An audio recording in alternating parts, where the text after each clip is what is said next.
많은 사람들이 이 세상을 나름대로의 방법을 가지고 살아갑니다.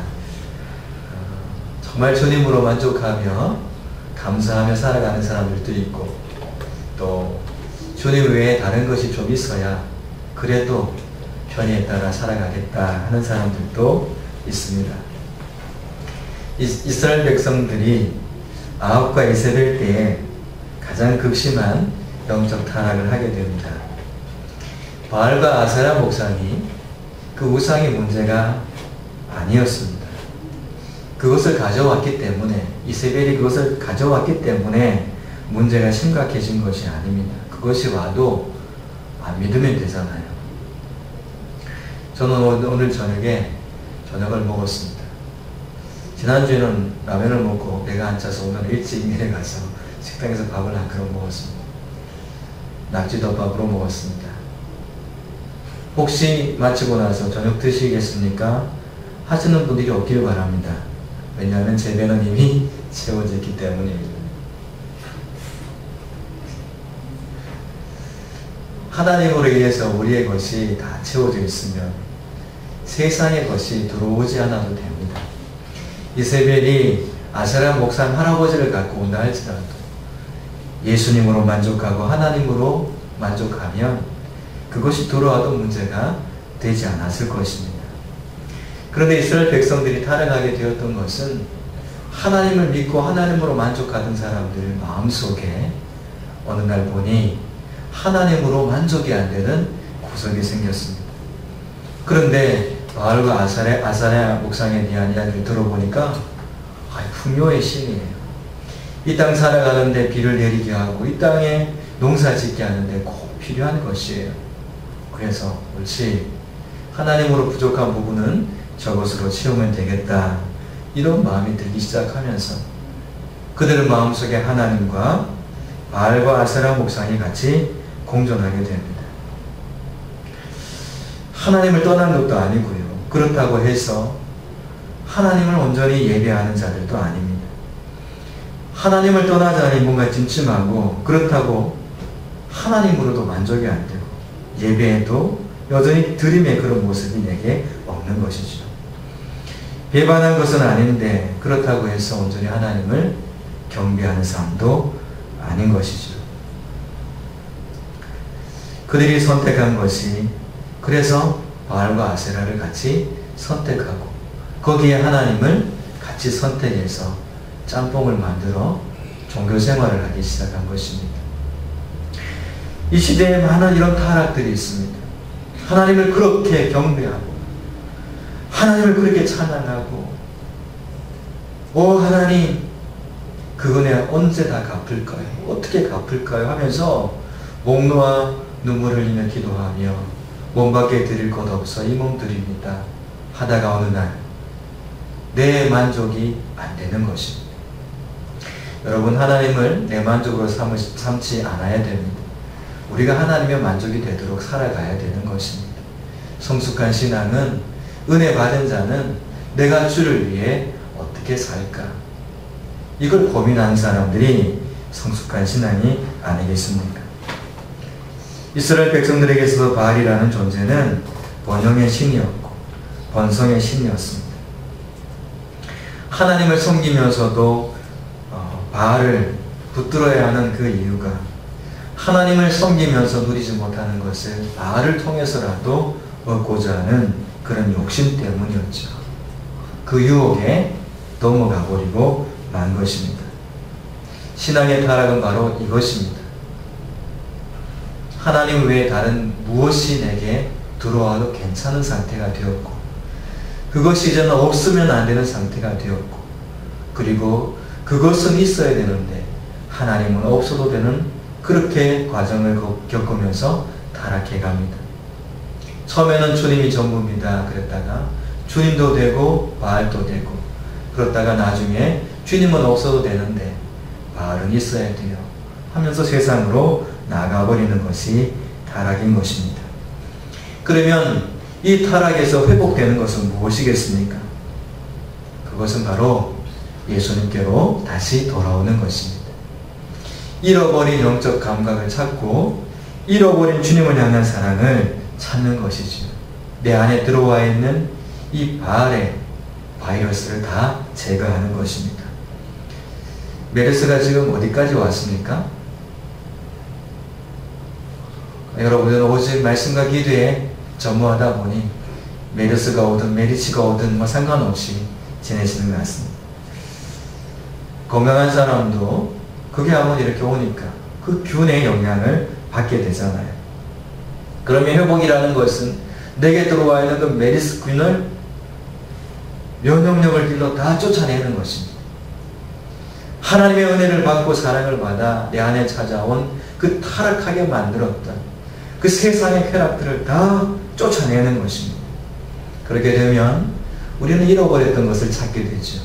예수님으로 다시 충만하게 되고 성령의 충만을 받아 주님으로 감사하며 살아가게 되는 것입니다. 여러분, 오늘 밤에 이 바이러스, 메르스 같은 이런 바이러스 말이죠. 예수님 외에 다른 것으로 내 삶을 주장하게 만드는 그것, 예수님의 이름으로 다 쫓아내시기를 주님의 이름으로 축복합니다. 그 사람들은 절대 무너지지 않습니다. 회복되면 무너지지 않습니다. 예수님 안에 세워진 집은 절대 무너지지 않습니다. 왜 무너진다고 합니까? 왜 무너집니까? 집이 나빠서 무너지는 것이 아니라 예수님 위에 세워지지 않았기 때문에 무너지는 것입니다. 이것은 우리가 너무나 많이 들어 이제는 다 아는 영적인 상식이 된 것 같습니다. 신앙생활 하다가 타락하고 무너지는 것은 그것은 다른 문제 때문이 아닙니다. 예수님 위에 인생의 집들이 세워지지 않기 때문에 그렇습니다. 그래서 무너짐이 보인다는 것은 회복하라는 주님의 사인입니다. 그래서 예수님께 엎드려 회복되어지면 그 모든 집들이 더 이상 무너지지 않게 되는 것이지요. 오늘 우리가 함께 나누었던 말씀 속에도 이런 회복에 대한 내용들이 기록이 되어 있습니다. 병든 사람들이 예수님께로 나와서 다 고침을 받고 치료를 받습니다. 그리고 질병에서 회복되어 건강한 몸을 얻게 되지요. 또 예수님과 함께 그 광야에서 3일 동안 말씀을 듣고 허기 가져서 배고픈 사람들에게 예수님께서 일용할 것으로 채우셔서 그 육신의 회복을 주시는 그런 장면들도 기록되어 있습니다. 먼저 29절부터 31절 말씀까지를 보게 되면 그 회복을 받게 된 장소가 나옵니다. 29절에 보니까 갈릴리 호숫가에 이르러 산에 올라가 거기 앉으시니 이렇게 말씀하셨습니다. 갈릴리 호수라는 그 호수, 그 근처에 있는 어떤 산에 예수님께서 올라가셨습니다. 그곳에 많은 사람들이 왔죠. 그런데 그들 중에는 다리 저는 사람, 장애인, 맹인, 말 못하는 사람, 기타 여럿을 데리고 예수님께로 온 것입니다. 다리 저는 사람, 불편한 사람이죠. 그런데 불편한 가운데서도 그들이 회복되기 위해서는 산 위로 올라가야 했습니다. 아무 산이나 올라간 것이 아니라 예수님이 계신 그 산으로 가야 됐던 것입니다. 그런데 이 사람들은 불편해서 스스로 올라갈 수 있는 사람들이 아니었습니다. 그래서 말씀해 보니까 여럿을 데리고 와서 이런 말씀이 주어져 있습니다. 이 불편한 사람들을 건강한 사람들이 도와준 것입니다. 도움을 받고 이 사람들은 예수님께로 오게 된 것이죠. 여러분, 오늘 예수님께로 꼭 나오시기 바랍니다. 몸도 마음도 예수님께로 오셔야 됩니다. 예수님께서 그 병든 부분들을 깨끗하게 치료해 주실 것입니다. 또 한편으로 이 병든 사람을 예수님께로 데려간 사람들처럼 도움을 주는 가운데 은혜를 또 받았으면 좋겠습니다. 우리 교회가 말이죠. 이 세상 앞에 다리 저는 사람, 장애인, 맹인, 말 못하는 사람, 세상이 거들떠 보지도 않는 사람, 이런 사람들을 향해서 예수님의 마음으로 다가가 그들을 주님께로 인도하는 교회가 되어야 되지 않겠습니까? 저는 오늘 식당에서 식사를 하다가 이런 이야기를 제가 듣게 되었습니다. 그 식당에 아주 곤조를 부리는 사람이 나타났다고 합니다. 그 곤조를 부리는 사람이 나타나는데, 아유, 이런 말썽꾸러기 저기 하늘꿈교회 목사님하고 만나게 했으면 좋겠다. 아니, 그분들이 마음으로 전도를 하고 있더라고요. 여러분, 그 가정을 위해서 꼭 기도해 주시기 바랍니다. 안 하실 겁니까? 우리 교회를 바라보면서 그 말썽장이 되어 있는, 말썽꾼이 되어 있는 그 사람을 보고 교회 좀 보냈으면 좋겠다, 이런 마음을 가졌다는 것입니다. 교회는 그런 것을 하는 것이지요.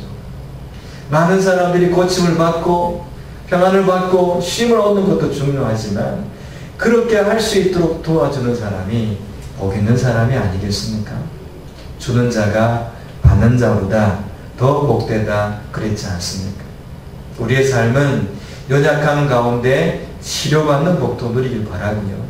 뿐만 아니라 건강함을 입어 연약한 사람들을 주님께로 인도해 같이 그 기쁨을 누리는 그런 삶도 되시기 바랍니다. 30절 말씀 속에 또 보게 되면 이 병든 사람들을 데리고 와서 예수님의 발 앞에 이렇게 앉혔습니다. 그들이 예수님께 와서 무슨 말을 했을까요? 그런 이야기는 기록되어 있지 않습니다. 그런데 예수님의 발 앞에 앉혔다라는 것은 분명히 말씀해 주고 있습니다. 이것은 회복의 시간과 회복의 장소를 말씀해 주고 있습니다. 언제 회복되었습니까? 이들이 산 위로 올라와 그 힘든 과정을 겪고 산 위로 올라와 예수님 그 발 앞에 앉았을 때였습니다. 그리고 장소는 어디입니까? 예수님의 발 앞이었습니다. 우리의 신앙의 회복은 언제 일어납니까? 똑같습니다. 예수님의 발 앞에서 우리의 회복은 일어나게 되는 것입니다. 내 삶은 왜 회복되지 않을까? 내 영혼은 왜 회복되지 않을까? 내 신앙은 왜 회복되지 않을까? 그냥 산만 오르고 예수님 발 앞까지 가지 않았기 때문인지도 모릅니다. 혹시나 회복되지 않은 부분들이 있다면 오늘 이 밤이 예수님의 발 앞까지 나아와 그 발 앞에 머무르는 밤이 되길 바랍니다. 열심히 땀 뻘뻘 흘리며 산위까지 갔는데 예수님의 발 앞까지 더 가는 수고가 필요한지도 모르겠습니다. 어려워도 힘들어도 예수님 계신 곳까지 가야 됩니다. 그러면 이들이 고침을 받고 회복이 되어서 내려갈 때는 어떻게 되었을까요? 막 춤추면서 막 달려갔을지도 모르겠습니다. 오늘 그런 은혜도 같이 누리면 좋겠습니다. 어떤 사람들은 그렇게 생각할 수도 있습니다. 산 위까지 그 절름발이를 어떻게 데려가? 그 다리 불편한 사람, 그 힘들어하는 사람 어떻게 저렇게 힘든데 산 위까지 예수님한테까지 데려가나? 앞을 못 보는 사람 어떻게 예수님까지 저 산 위까지 데려가나? 장애인들 어떻게 데려가나? 그러면서 그 사람들 보고 차라리 그것보다는 쉬세요. 여기서 그냥 밑에서 쉬세요. 여러분, 그것이 동정이 아니고 그것이 긍휼이 아닙니다. 어렵고 힘들어도 그 영혼을 주님의 발 앞으로 이끌어내야 합니다. 그곳까지 가게 해야 거기서 치유가 있고 회복이 있는 것입니다. 예수님의 발 앞에 앉았다는 것은요, 겸손한 태도이기도 합니다. 회복은 겸손한 자에게 주어지게 됩니다. 하나님은 겸손한 자에게 은혜를 베푸시고 교만한 자를 물리치시는 분 아닙니까? 우리의 마음이 주님 발 앞에 엎드려 겸손히 주님의 은혜를 구하고 주님의 자비를 구할 때 주님께서는 우리를 회복하시고 치유하십니다. 여러분, 겸손하십니까? 겸손에 대한 표현을 이렇게 써놓은 분이 계셨어요. 하나님은 겸손의 문을 통해 들어오신다. 사탄은 교만의 문을 통해 들어온다. 참 겸손은 나는 겸손하지 않다라고 생각하는 것이다. 대단한 겸손은 나는 교만합니다 라고 스스로를 생각하는 것이다. 최고의 교만은 나는 교만하지 않다라고 생각하는 것이다. 구제불능의 교만은 나는 겸손하다고 생각하는 것이다. 이렇게 겸손을 설명해 놓고 있었습니다. 한국교회사 중에 주기철 목사님과 조만식 장로님에 대한 이야기는 너무나 유명한 일화로 내려오고 있습니다. 오산학교의 사제지간이죠. 조만식 장로님은 선생님이고 주기철 목사님은 제자입니다. 스승과 제자, 사제지간이죠. 그런데 나중에 이 주기철 학생이 목사님이 됩니다. 그리고 주기철 목사님이 신부하는 그 교회의 장로님으로 조만식 장로님이 그곳의 장로님으로 함께 동역을 하게 됩니다. 어느 날 주일 장로님이 귀한 손님이 있어서 그 손님과 이야기를 하다가 예배 시간에 조금 늦게 들어오게 되었습니다. 그때 당시에 주기철 목사님은 전도사님이었다고 합니다. 설교를 하다가 조 장로님 오늘은 의자에 앉지 마세요 라고 이렇게 명령을 했다고 합니다. 그래서 조 장로님은 그대로 서서 예배를 드렸다고 해요. 뒤에서 이렇게 서가지고 앉지도 못하고 서서 예배를 드리고 있는데 설교가 다 끝난 다음에 이 전도사님이 서 계시는 장로님 기도하십시오 이렇게 하면서 마지막 마무리 기도를 시켰습니다. 여러분 같으면 어떻게 할까요? 여러분들도 다 이렇게 하실 것 같아요. 막 여쭤봐야 됩니까? 옆에 계신 분에게. 근데 장로님이 이렇게 기도합니다. 하나님, 나의 죄를 용서해 주십시오. 거룩한 주일, 하나님 만나는 것보다 사람 만나는 것 더 중요시한 죄를 용서해 주세요. 그리고 덧붙여 주의 종의 마음을 상하게 함을 용서해 주소서. 이렇게 기도했다고 합니다. 누구의 마음이 더 상했을까요? 야단맞은 장로님의 마음이 더 상했지 않겠습니까? 자기 제자지 않습니까? 자신의 제자예요. 그런데 그 제자가 목사도 아니고 전도사가 되어 있는데 그렇게 하는데 이 장로님의 이 태도와 이 기도의 내용 속에 겸손이 뭔지가 보여지지 않습니까? 우리는 때로는 남의 말에 순종하는 것, 그게 마치 굴욕처럼 느껴질 때가 있습니다. 그건 교만하다는 이야기입니다. 하나님 말씀에 그 권위가 세워져 있고 그 권위에 복종하는 것은 겸손한 것입니다. 나중에 천국 가면 이 사건이 아마 큰 혜자가 되어 있을 것입니다. 아마 이 사건만 딱 가지고 본다면 이 장로님이 오히려 상급이 더 클 것입니다. 겸손한 마음은 이런 회복의 은혜가 있습니다. 이 기도에 하나님도 감동했을 것이고 온 성도와 교회가 감동하고 하나님께서 그렇게 행하신 것들을 같이 찬양했지 않겠습니까? 겸손한 자가 큰 자입니다. 그리고 회복의 은혜는 겸손한 자, 하나님 발 앞에 엎드리는 자가 큰 자 아니겠습니까? 자, 이 사건이 있은 다음에 이제 병자들이 다 나왔어요. 31절 말씀 보실 거예요. 다시 본문으로 갔어요. 31절 같이 읽어보십시다. 시작. 말 못하는 사람이 말하고 장애인이 온전하게 되고 다리 저는 사람이 걸으며 맹인이 보는 것을 우리가 보고 놀랍게 여겨 이스라엘의 하나님께 영광을 돌리니라. 아멘. 비정상적인 것이 다 정상이 되었습니다. 온전하지 못한 것이 예수님의 발 앞에서 다 온전하게 되어버렸습니다. 걷지 못하는 자들이 걷게 되었고 못 보던 자들이 보게 되었고요. 말하지 못하는 자들이 말하게 되었습니다. 오늘 예수님 발 앞에 엎드려 겸손히 주님을 바라보는 영혼들에게 동일한 역사가 나타나게 될 것입니다. 이것을 통해서 이스라엘이 하나님께 영광을 돌립니다. 모든 사람들이 놀랍게 여겼습니다. 어떻게 이런 놀라운 일들이 일어났을까? 이 놀랍게 한 그 원인을 보니까 바로 하나님이시군요. 하며 하나님께 영광을 돌리는 것이지요. 여러분들의 불완전함이 온전함이 되고 비정상적인 것들이 정상이 되어서 이렇게 하나님께 영광을 돌리는 일들이 계속되기를 주님의 이름으로 축복합니다. 과연 누가 주님의 발 앞에 머무를 것인가요? 머문 자는 다 낫게 되었습니다. 겸손하게 주님 앞에 엎드린 자는 다 낫게 되었다는 것입니다. 올라갈 때 불편한 것들이 다 사라져 버렸습니다. 기뻐하며 내려갈 수 있게 되었습니다. 우리의 마음이 예수님의 발 앞에 머물기를 축복합니다. 거기서부터 놀라운 일들이 시작된 것을 봅니다. 이 두 번째 사건이 기록되는데, 두 번째 사건은 32절부터 39절 말씀입니다.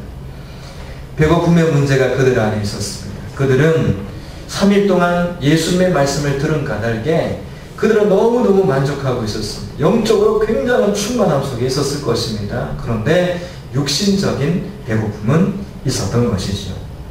그때 예수님께서 그들의 배고픔을 해결해 주신 것입니다. 이 말씀은 오병이의 기적과 유사한 점이 많습니다. 오병이어를 가지고 5,000명을 먹이고요, 7병이어를 가지고 4,000명을 먹이셨습니다. 그러면 우리가 산술적으로 생각했을 때 5병이어로 5,000명을 먹였으면 7병이어로는 더 많이 먹여야 되지 않습니까? 그렇죠. 7,000명 먹어야 돼요. 그런데 왜 4,000명밖에 안 먹이셨을까요? 거기에 모인 사람이 4,000명이었으니까 그렇죠. 만약 거기에 10,000명이 모였다면 10,000명을 먹였겠죠. 1,000명이 모였다면 1,000명을 먹였을 것입니다. 우리에게 고정관념을 좀 깨트릴 필요가 있습니다. 주의 나라는 많이 가져도 또 적게 가져도 부족함이 없고 모자람이 없고요, 또 남음이 없는 것이 하나님의 나라인 것입니다. 그러니까 하나님의 나라에는 그래서 이렇게 족만 있죠. 만족만 있는 것입니다. 하나님의 나라는 그래서 많이 갔든 적게 갔든 만족만 있는 것이 하나님의 나라죠. 자, 기적의 시작은 긍휼을 베푸시는 마음에서부터 출발합니다. 32절에 보니까 내가 무리를 불쌍히 여기노라 이렇게 말씀하셨어요. 예수님께서 내가 무리를 불쌍히 여기노라. 그들이 나와 함께 있은지 이미 사흘임에 먹을 것이 없도다. 그리고 그 다음 말씀이 무슨 말씀입니까? 길에서 기진할까 하여 굶겨 보내지 못하겠노라. 주님은 우리가 굶는 것에 관심을 갖고 계십니다. 다이어트는 어떤지 모르겠습니다만 실제적으로 먹지 못하는 것에 대해서 주님은 관심을 갖고 계십니다. 결국 이것은 하나님께서 우리의 영적인 부분뿐만 아니라 우리의 삶, 환경적인 부분, 우리가 어떤 음식을 먹는가, 배고프게 먹는가 아니면 배부르게 먹는가, 거기에 관심을 갖고 계시는 분이십니다. 머리카락까지 세심받으신 주님이시기 때문에 우리의 환경의 모든 것들 또한 하나님께서는 채워주시기를 원하고 계시는 분이십니다. 그래서 우리는 이 말씀을 보면서 우리가 하나님 앞에 우리의 환경들을 좀 구할 필요가 있는 것 같습니다. 물론 이들이 하나님 앞에, 예수님 앞에 우리가 배고픕니다 라고 외치지는 않았습니다. 주님이 알아서 다 주신 것이지만 때로는 너는 내게 부르짖으라 라고도 말씀하셨습니다. 구하라, 찾으라, 두드리라 라고도 말씀하셨습니다. 그래서 우리가 하나님 앞에 부족한 것들을 구하면 하나님께서 부어주시고 흔들어 눌러 넘치도록 그리고 안 끼워주신다고 분명히 말씀하고 계시는 것입니다. 주님은 긍휼한 마음이 들었습니다. 불쌍히 여기는 마음이 있었습니다. 우리의 배고픔, 우리의 환경의 어려움, 우리 여러 가지 일들로 지쳐있는 그 모든 것들, 세상적인 부족한 것으로 인한 우리의 어떤 그 배고픔, 이런 모든 것들을 주님은 다 보고 계신다는 것입니다. 주님은 그들의 배고픔을 알았습니다. 그리고 그들의 배고픔을 채워주셨습니다. 영적으로는 굉장히 충만한데 환경적으로는 굉장히 어려울 때가 있습니다. 여러분, 오늘부터 그 환경적인 부분들이 이 말씀대로 되어줄 줄 믿으시기 바랍니다. 이건 기복적인 것이 아닙니다. 주님이 그렇게 하고 계시지 않습니까? 내가 더 잘 먹고 더 잘 살기 위해서 구한다면 그건 좀 문제가 있습니다.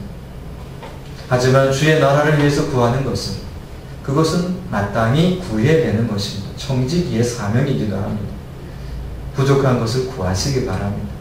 마음으로라도 올려드리시기 바랍니다. 주님께서 말씀하시잖아요. 길에서 귀신하니까. 배고파서 어떤 문제 생기면 어떻게 하노? 그것이 주님의 염려라는 것입니다. 우리가 삶의 건강한 것들 때문에 생활 속에서, 환경 속에서 지치면 어떡할까?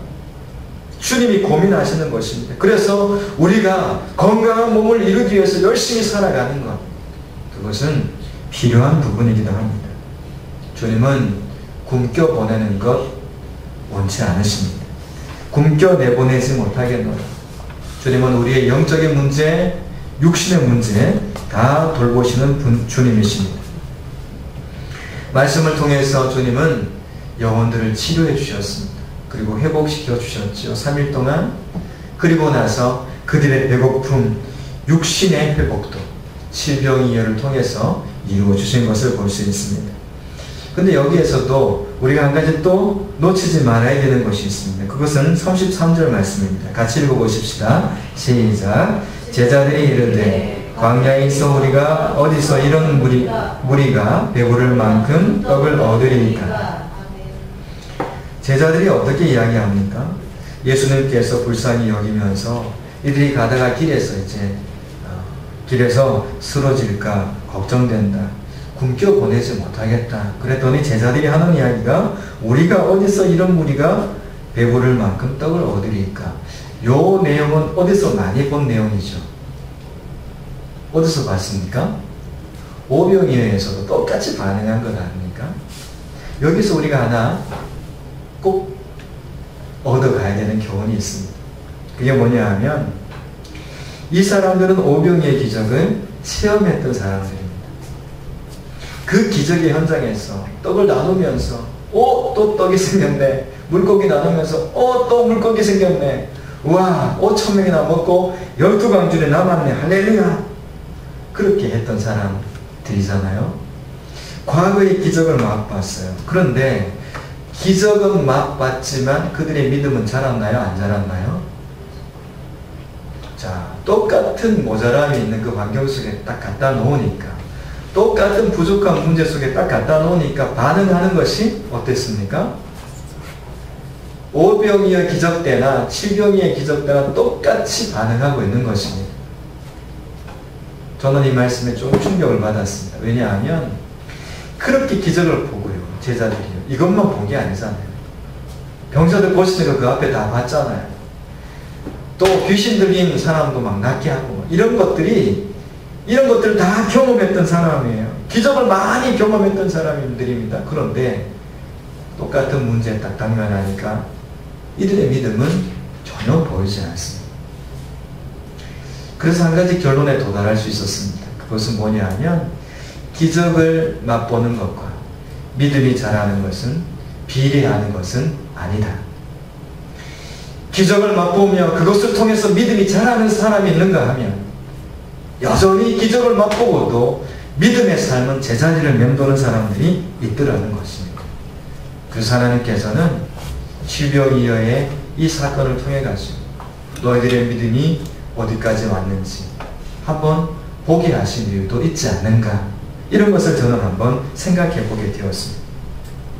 여러분들과 삶을 살아가다가 힘든 문제 만나 그 문제 딱 풀 때 있지 않습니까? 뭐 관계의 문제도 있을 거고, 경제의 문제, 뭐 이렇게 한이 같은 경우는 남자친구의 문제, 뭐 이런 거 있지 않겠습니까? 우리 세민이는 여자친구의 문제, 뭐 이런 것들이 있지 않겠습니까? 이것 때문에 고민하다가 그 고민을 풀었어요. 해결했어요. 아, 주님 감사합니다.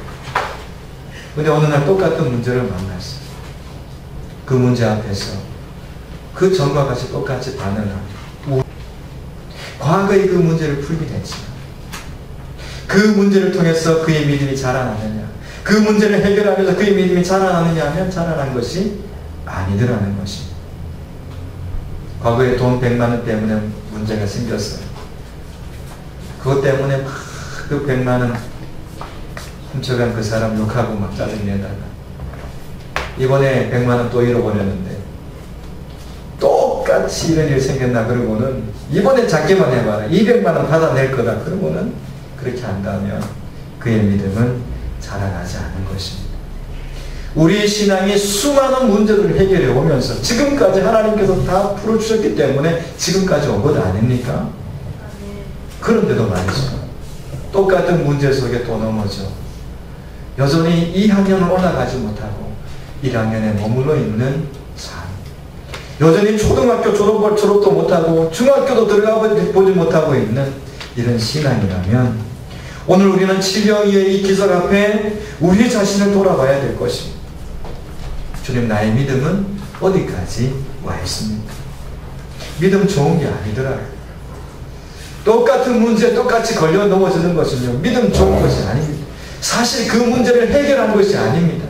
해결되어지지 않은 것입니다. 주님이 너무 안타까워 피할 길을 한번 열어주신 것 뿐이죠. 그가 넘어야 되는 장벽이 있다면 반드시 하나님은 넘게 하세요. 너무 힘들기 때문에 빼주신 것 뿐이지. 여러분, 또 다른 문제를 만난다면 이번에는 이렇게 반응하지 마시기 바랍니다. 어디서 이런 무리가 배부를 만큼 떡을 얻겠습니까? 주여, 될 말씀을 하세요. 이런 이야기들은 이제 하지 마시기 바랍니다. 만약에 이들에게 믿음이 있었다면 이렇게 이야기했겠죠. 주님, 오병이어를 통해서 5,000명도 먹이셨는데 오병이어보다 더 많네요. 7병이어네요.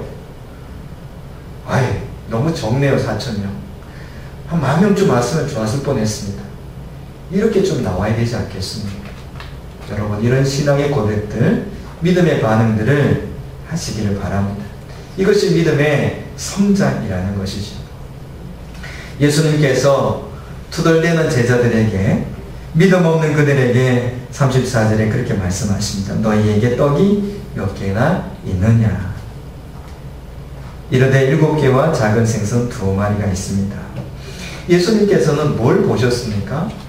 제자들은 여전히 모자라고 부족하고 그냥 환경 탓하고 돈 탓하고 먹을 음식거리 없다고 음식 없음을 탓하고 그렇게 탓을 자꾸 했습니다. 없는 것을 자꾸 탓을 한 거죠. 그런데 예수님은 어떻게 하셨습니까? 이 질문이 중요합니다. 너희에게 떡이 몇 개가 있느냐?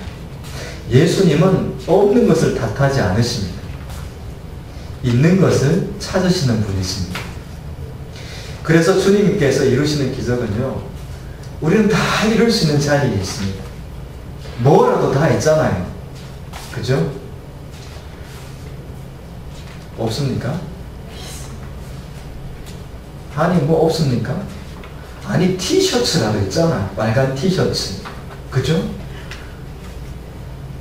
하나님께서 원하시기만 한다면, 아니, 다윗이 든 돌 갖고도 그 민족의 문제를 해결하신 분이신데, 민족의 위기를 다 해결하신 분이신데, 티 갖고 못하겠어요? 티셔츠 갖고 못하겠습니까? 하나님께서 우리를 향해서 찾으시는 것은, 우리는 모자라는 것, 제자들처럼 여전히 반응할 수 있습니다.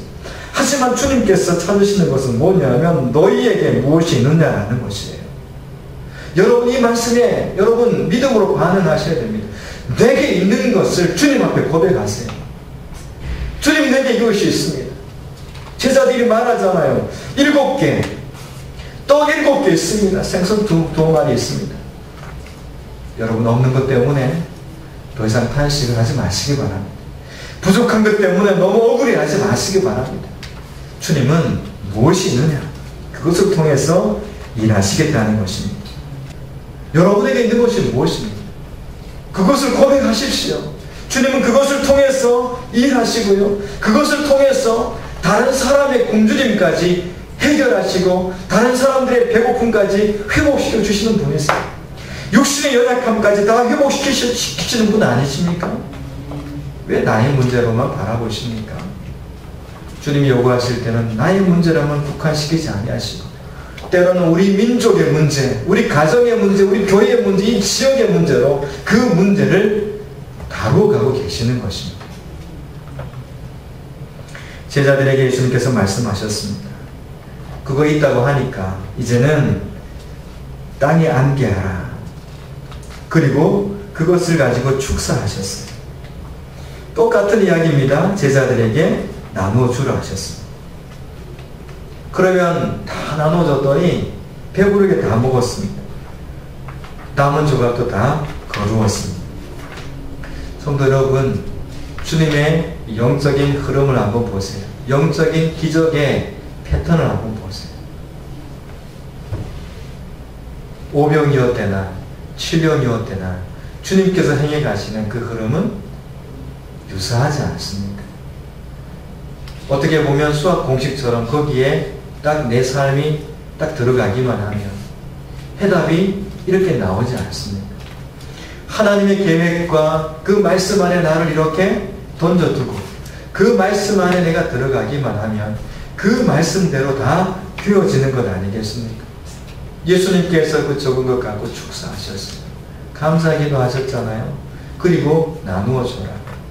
이건 예수님께서 나 혼자 일하는 것이 아니고 같이 하자, 이 말씀 아니겠습니까?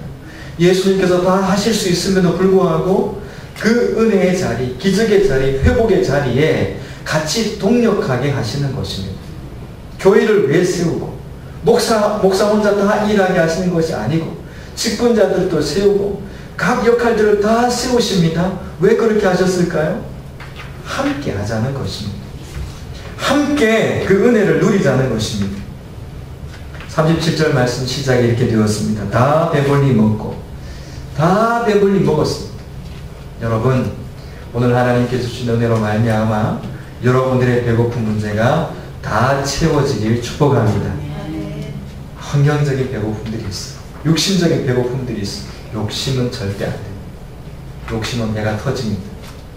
하지만 진짜 배고픔은 주님께서 해결해 주시고 다 배불리 먹고, 오늘 예배하시는 모든 분들 다 배부르게 된 줄 믿으시기 바랍니다.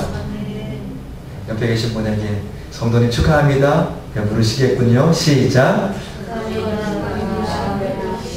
네. 오늘 예배 마치고 가시는 모든 분들은 꼭 이렇게 배를 두드리면서 가시기 바랍니다. 사람들이 궁금해할 것입니다.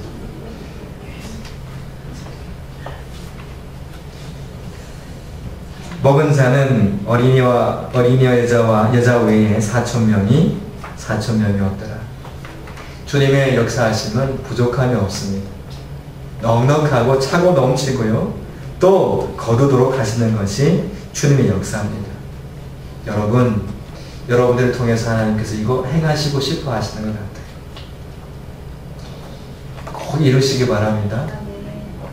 진짜 꼭 이루시기 바랍니다. 제가 마음속으로 여러분들의 가정을 이렇게 더듬으면서 주님, 꼭이요 이럴 때가 있습니다. 저는 여러분들의 가정이 반드시 제 마음의 소원을 주신 것처럼 될 줄 믿습니다. 그렇게 이루실 것입니다. 오늘 이 말씀을 다시 한번 주님께서 우리에게 주시면서 우리 교회에 속한 성도들의 가정의 삶들이 영적인 말씀으로 인해서 배부름을 얻고 육신적인 환경적인 굶주림 속에 아파하는 영혼들이 그 모든 배고픔까지도 채우시고 나의 배고픔뿐만이 아니라 나의 배고픔으로 말미암아 다른 사람들의 배고픔까지 채우시게 하시는, 그래서 나를 먼저 배고프게 하시는 하나님의 이 섭리를 깨달으시고 너에게 무엇이 있느냐고 말씀하실 때 그것이 무엇이든지 간에 주님 앞에 이렇게 올려드리시기 바랍니다. 올려드리시기 바랍니다. 그러면 주님께서 풀어주실 것입니다. 너희 염려를 다 주께 맡기라. 이는 그가 너희를 돌보십니다. 나의 하나님이 그리스도 예수 안에서 영광 가운데 그 풍성한 대로 너희 모든 쓸 것을 채우시리라. 너희 모든 쓸 것을 채우시리라. 아멘 하셔도 괜찮습니다. 너희 모든 쓸 것을 채우시리라. 아멘. 너희 모든 쓸 것을 채우십니다. 걱정하지 마십시오. 하나님께서 채우신다면 채우시는 분이십니다. 이제 말씀을 좀 이렇게 마무리하도록 하겠습니다.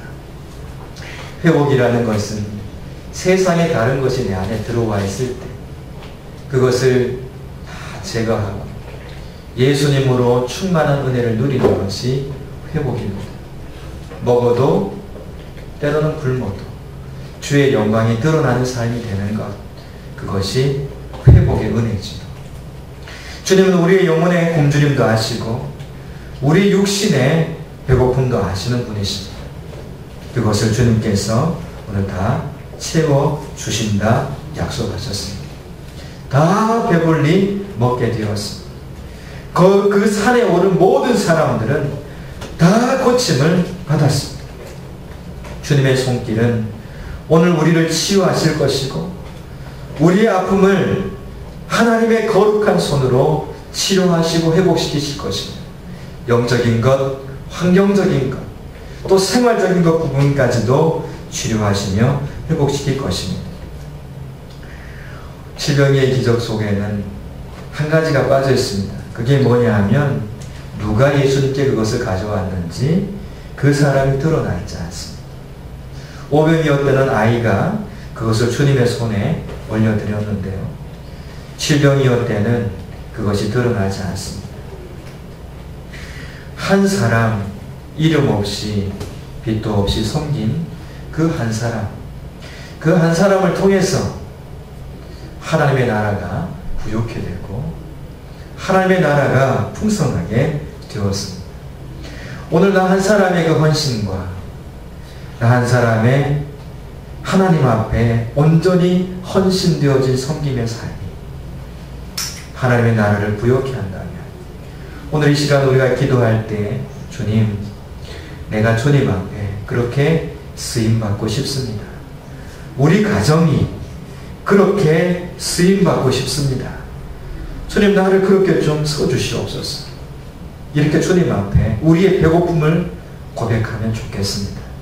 그래서 채우시는 하나님의 은혜를 덧입고 기뻐하며 같이 놀라 그 기이 역사하시는 하나님께 영광을 돌려드리는 우리 모든 성도들 되시기를 주님의 이름으로 축원합니다.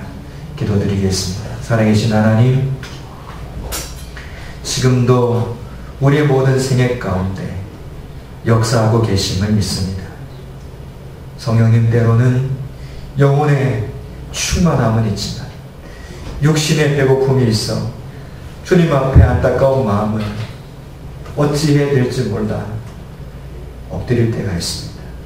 하지만 우리가 겸손히 주님의 발 앞에 엎드립니다. 주님 앞에 겸손히 엎드린 이 영혼들의 이 마음을 보시고 오늘 이 말씀의 역사를 그대로 옮겨와 이들의 환경 속에 그대로 대입시켜 주시고 이 말씀을 그대로 가져와 그들의 공허한 심령 속에 채워 주시옵소서. 이들 까닭에, 이들의 배고픔과 고통 까닭에, 또 이들이 그 고통과 배고픔을 채움으로 말미암아 다른 사람들도 함께 그 은혜를 누릴 수 있도록 축복하여 주시옵소서. 그렇게 우리를 사용하여 주옵소서. 예수님의 이름으로 기도드립니다. 아멘.